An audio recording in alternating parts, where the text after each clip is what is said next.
decent amount of timing. Let's take a look at the score. Little Whip Warriors climbing up, but it is only a 5-second uncontested lead, and they're building on it. Right now, not a lot of points have been scored, which means when that hill opens up at 7 minutes, it's going to be that much more important. Yeah, this is going way better than I expected. There is no one dominant team so far, but the Little Whip Warriors are doing so great right now. There goes Ninja, and he does get traded out.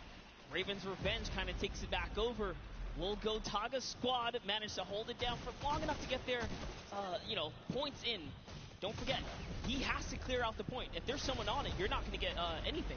Right, and as soon as you're up there, teammates are not building for you. You're exposed for the entire map. Everyone else is able to see you. You can see El Rubius going in, but the double tack plus the Infinity Blade wielder of Hand of Blood. This Llama Record Company team is looking to go platinum with a great defense of their point. There it is, very nice. Finally starting to earn some points, trying to break that, triple digit. Hand of Blood, little fun fact right there. His dog Falco is Germany's second biggest dog influencer on Instagram. That's impressive, but I wonder who the first biggest is now. That's like, is there a statistic for that? Like, you go down the line? But one thing I do want to note for Hand of Blood, look at the eliminations coming out of the Infinity Blade. Already sitting on 7 and being aggressive. As the more he gets that siphon going, the better he's going to be. But the Chicken Champions come out on top there.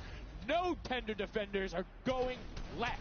Able to hold the top, and now crawling their way back up there. They're only about, 10 seconds or so behind the Funky Fighters? Dude, wait a second. Where did the Funky Fighters come from? Suddenly they're at the top here, and the Little Whip Warriors have not managed to earn any points. Sunshine Soldiers looking to kind of ruin that festival up top, but it's Tomoya. We touched with him with Pookie early on. He said, you know what, he chose his players, specifically because they're great at depth runs, but it looks like they battle it out too.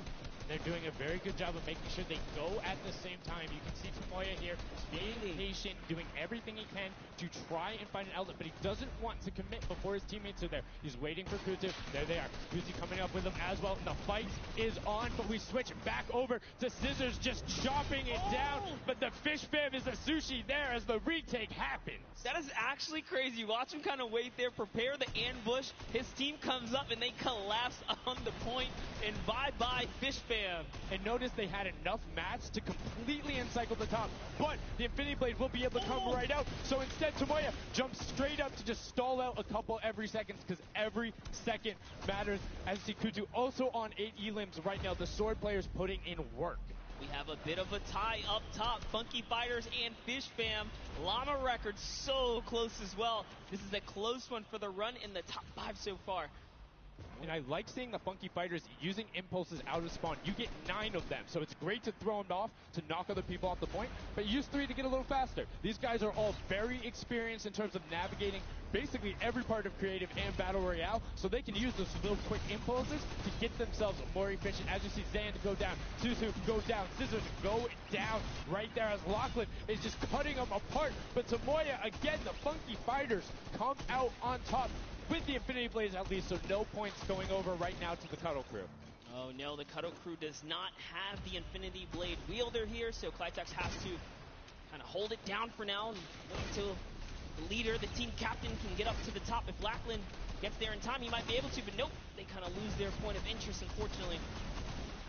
And now Gotaga goes up and goes straight back down, not able to catch himself on the edge, so Raven's Revenge gonna have to wait a little bit before they get points, but have full control, and Gotaga unfortunately breaks some of his teammates' build there with the Infinity Blade. Yeah, you see Chappie. Chappie's from, the USA. His favorite aspect of creative mode is actually 1v1 build fights, so this is why they're doing pretty good right now. And they kind of close it up. Looks like the Cuddle Crew has come back, but the Fish Fam is here to ruin that entire party. Can they shut it down? And Scissors survives just for a bit more. And again, you see every single time the Funky Fighters go up, it is never a solo person.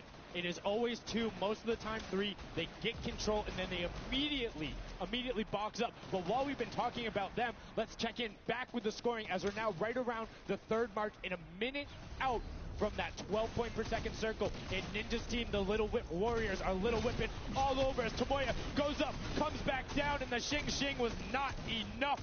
Cuddle Crew takes him down. I actually love that shot. You don't see anyone else really utilizing the dive straight up into the air to kind of disengage off the pressure. Ninja's doing a great job chopping up here. He's already at 8 of limbs. Never mind, make that 9. Taga who went down right there. and they finally get another run at, advancing the lead here. And they are slaying out, too. Yes. You see every single one of them almost to the double-digit marks. But, Taco, hello. That was your head. Yeah, you got to be careful because, hey, if all you're doing is sitting there rifling, that's fine. Somebody's going to take a hunting rifle and make you pay. Lachlan goes up. MSYP is just behind him, and Lachlan is able to take that one over. Kaz is trying to do everything he can, and he does get Lachlan, so good delay coming out from there, but opening up about a 20-second lead. But here we go. 3, 2, 1. Middle point is open. That's 12 points per second, and right off of the bat, we see Contenue heading towards it. Impulse is going out, and a swing and a miss there with the Superman jump from Ninja. Not quite going to get it as Rubius and Hammer in the circle right away. Rubius under fire, but Ninja under fire. Who will take it? Rubius has the better sword on the day, and then immediately taken out. This is chaos.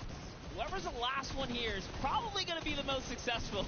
But remember, you need your sword wielder. Your captain has to be there. If Lachlan isn't there, it's not even worth fighting for. So Playtech doesn't care. He's trying to pick up that Elam counter, and he's on it. He's playing some good defense there. Down goes Hand of Blood. No points for the Llama record anymore. They actually use that. Just a couple seconds, put them all the way back up to second place. And two of the Contenue right now have combined for 31 eliminations, but they're not converting it into points. They're currently sitting at the bottom, 189. Little Whip Warriors do still have a lead, but it's already been cut down. And just as I said, with the middle hill, Funky Fighters almost taken away. Rare goes right on.